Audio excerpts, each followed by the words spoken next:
बच्चों, अब हम पढ़ेंगे खिलजी साम्राज्यवाद। खिलजी साम्राज्यवाद से अभिप्राय है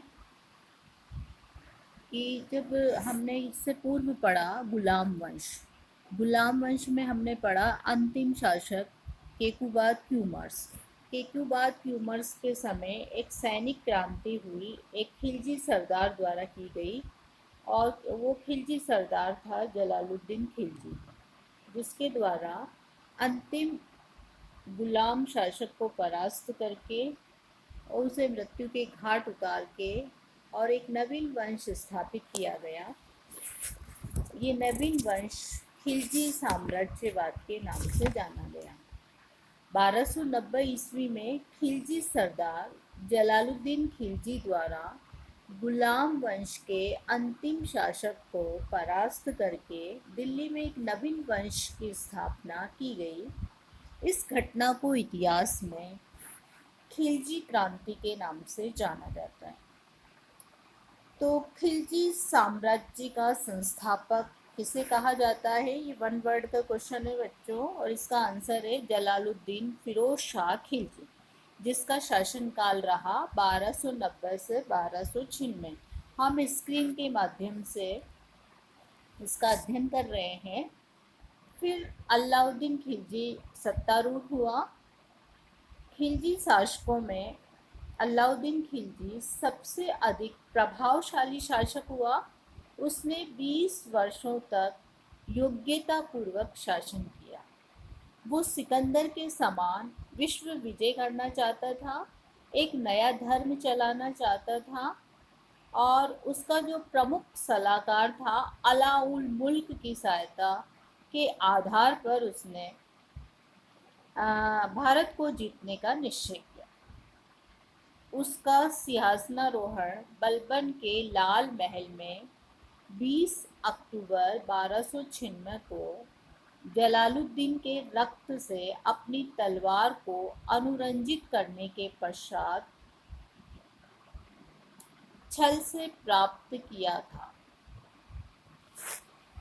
हम देखेंगे अलाउद्दीन खिलजी में कि वो पहला शासक था जिसने दक्षिण भारत पर अभियान किया था।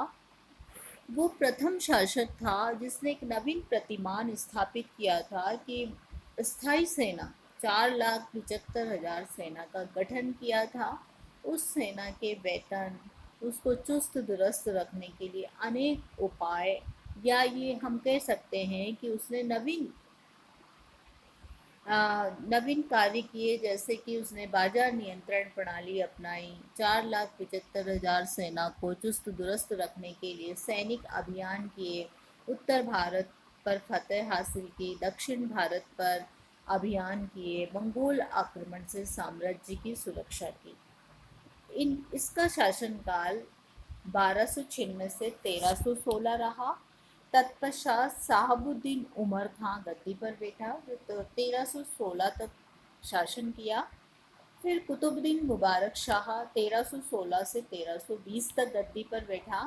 फिर नासिरुद्दीन खुसरो शाह 5 अप्रैल से 5 सितंबर 1320। तत्पश्चात खिलजी साम्राज्य समाप्त हो गया और एक नवीन वंश सत्तारूढ़ हुआ जो तुगलक वंश के नाम से जाना गया। अब हम देखेंगे अलाउद्दीन खिलजी की साम्राज्यवादी नीति, या हम दूसरे शब्दों में कहें तो सैनिक उपलब्धियां अथवा उसकी विदेश नीति। बच्चों, इसका क्वेश्चन किसी भी तरह से आ सकता है। आपका ये भी आ सकता है अलाउद्दीन खिलजी की साम्राज्यवादी नीति पर एक निबंध लिखिए। अलाउद्दीन खिलजी की उत्तर भारत की विजयों पर विस्तार से विवेचना कीजिए, या दक्षिण भारत अभियान किस तरह से अलाउद्दीन द्वारा आयोजित किए गए। तो हम सबसे पहले हम देखेंगे उत्तर भारत की विजय, फिर हम देखेंगे दक्षिण भारत की विजय, फिर मंगोल आक्रमण से साम्राज्य की सुरक्षा। अलाउद्दीन खिलजी के शासनकाल की सर्वाधिक महत्वपूर्ण घटना, या हम कह सकते हैं कि इस साम्राज्य को सबसे ज़्यादा आघात सहने पड़े मंगोल आक्रमण के। यहाँ पर एक नहीं, दो नहीं, तीन नहीं, चार नहीं, पांच नहीं, लगातार मंगोलों के आक्रमण साम्राज्य पर होते रहे। लेकिन अलाउद्दीन खिलजी की योग्यता, उसकी कूटनीति, उसकी जो है प्रतिभा, सैनिक उपलब्धियों ने, विशाल सेना ने इन आक्रमणों को विफल किया।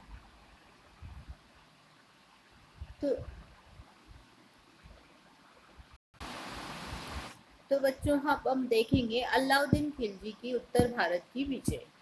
उत्तर भारत की विजय में हम देखेंगे गुजरात पर अभियान, गुजरात विजय, रणथंभौर पर अधिकार, चित्तौड़ पर विजय, मालवा विजय, शिवाना पर अधिकार और जालोर की विजय। अलाउद्दीन खिलजी एक वीर और महत्वाकांक्षी शासक था। वो समस्त भारत पर अपनी सत्ता स्थापित करना चाहता था। उसने सुल्तान बनने के पूर्व भी अनेक युद्ध किए थे। उसके राज्यारोहण के समय उत्तरी और दक्षिण भारत में अनेक स्वतंत्र राज्य थे।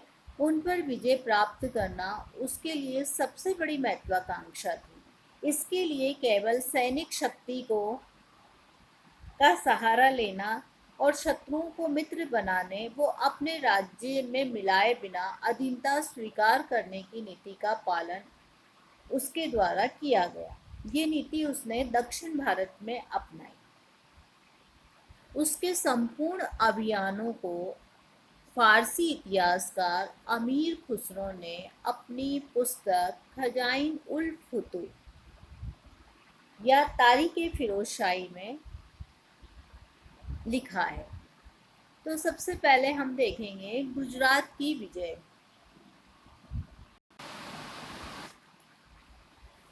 गुजरात की विजय उसके द्वारा 1299 ईस्वी में की गई। अलाउद्दीन खिलजी ने गुजरात पर विजय प्राप्त करने के लिए अपने दो सेनापति उलुग खां और नुसरत खां के नेतृत्व में सेनाएं भेजी।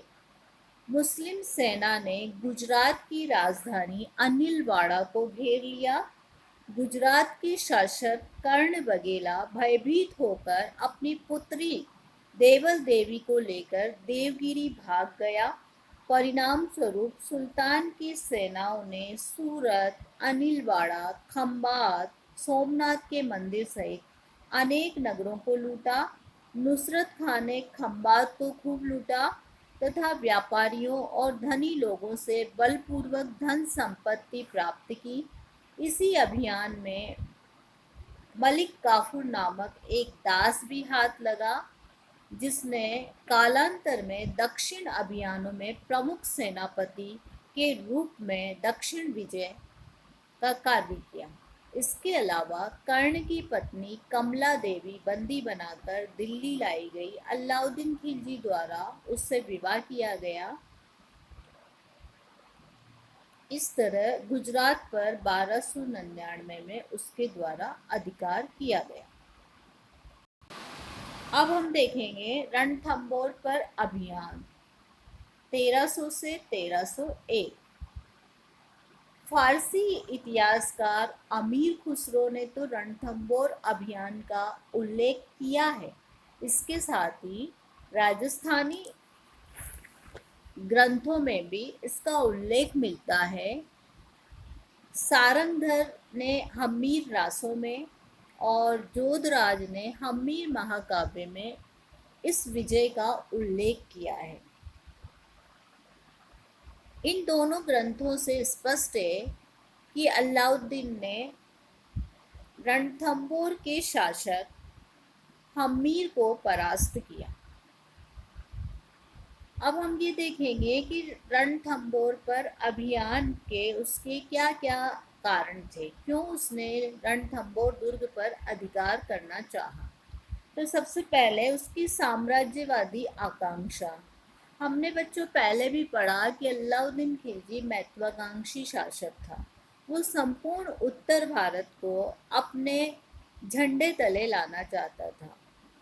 इसलिए उसने साम्राज्यवादी नीति अपनाई और रणथंभौर दुर्ग पर अधिकार करने की महत्वाकांक्षा दिल में सजाई। दूसरा कारण है रणथंभौर का दुर्ग राजस्थान के सुदृढ़ दुर्गों में से एक होना। रणथंभौर का दुर्ग एक ऐसा दुर्ग था कि दिल्ली से उसकी अधिक दूरी नहीं थी और उस पर कोई भी दिल्ली का शासक यदि स्वतंत्रता पूर्वक राज्य करता है तो उसकी स्वतंत्रता को सबसे बड़ी चुनौती रणथंभौर का दुर्ग होता है। फिर हम देखेंगे रणथंभौर का दुर्ग राजस्थान के महत्वपूर्ण दुर्गों में गिना जाना था और जो कारण माना जाता है सर्वाधिक महत्वपूर्ण इस अभियान को करने के पीछे वो ये माना जाता है कि रणथंभौर का शासक जो हमीर था उसने विद्रोही मंगोल नेता मोहम्मद शाह को अपने यहाँ शरण दे रखी थी। अलाउद्दीन खिलजी द्वारा उसे मांगा गया था, लौटाने के लिए कहा गया था, लेकिन उसने अलाउद्दीन खिलजी के जो विद्रोही नेता थे मोहम्मद शाह उसको लौटाने से इनकार कर दिया था।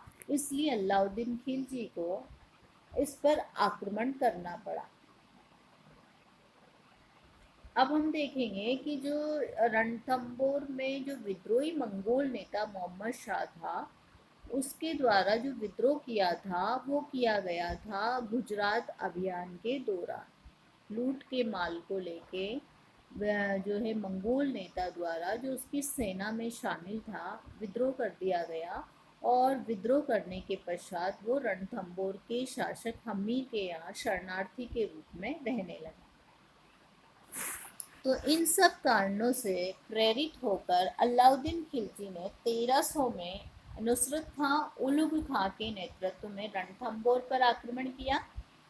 इन्होंने छाइन दुर्ग पर अधिकार किया, आगे बढ़कर रणथंभौर दुर्ग को घेरा। राजपूतों ने वीरतापूर्वक मुकाबला किया। घेरे के दौरान ही मुस्लिम सेनापति नुसरत खां एक पत्थर के आघात से बुरी तरह घायल हो गया। कुछ समय पश्चात उसकी मृत्यु हो गई। राजपूतों ने दुर्ग से बाहर निकलकर मुस्लिम सेना पर आक्रमण किया, उलुग खां को पराजित किया। नुसरत खां की मृत्यु और उलुग खां की पराजय का समाचार सुनकर अलाउद्दीन खिलजी अत्यधिक क्रुद्ध हुआ।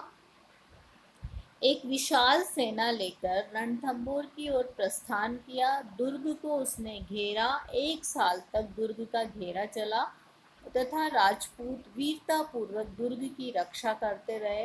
अंत में छल कपट से हम्मीर के 2 प्रमुख सेनापतियों रणमल और रतिपाल को लालच देकर अपनी ओर मिलाया।